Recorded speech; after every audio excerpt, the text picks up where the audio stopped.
Life can be so unsteady sometimes. Lamentations 3:25 through 28 in the English Standard Version says, "The Lord is good to those who wait for him, to the soul who seeks him. It is good that one should wait quietly for the salvation of the Lord.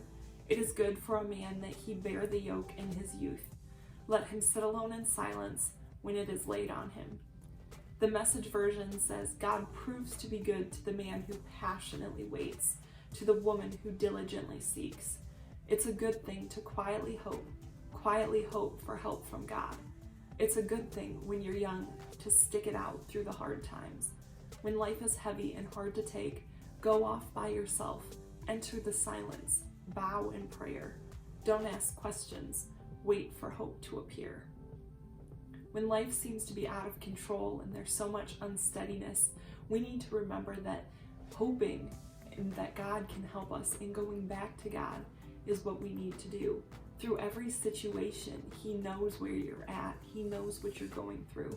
And though it may seem impossible to come out on the other side, with God, all things are possible. He can make a way where there's no way, and he can speak to you and give you peace when you need it.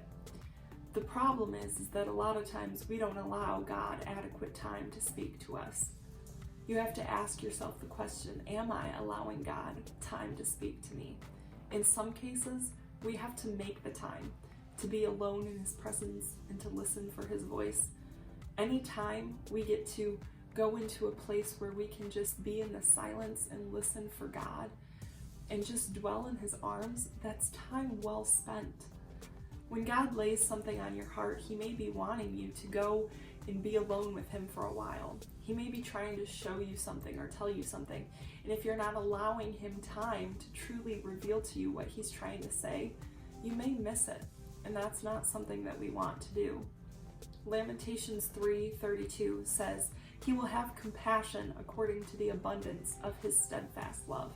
God's love is so great for us that he wants to talk to us. He wants to be with us. And no matter what you've done, no matter what situation you're in, he always wants that relationship with you. So we have to remember, especially when life is unsteady and when there seems to be a heaviness of things that are out of our control, we have to hope for help from God. It's okay to do that. We have to go in to a quiet place by ourselves. We have to pray and listen for what God has to say and wait for the peace that he can give. We have to wait for the hope to appear.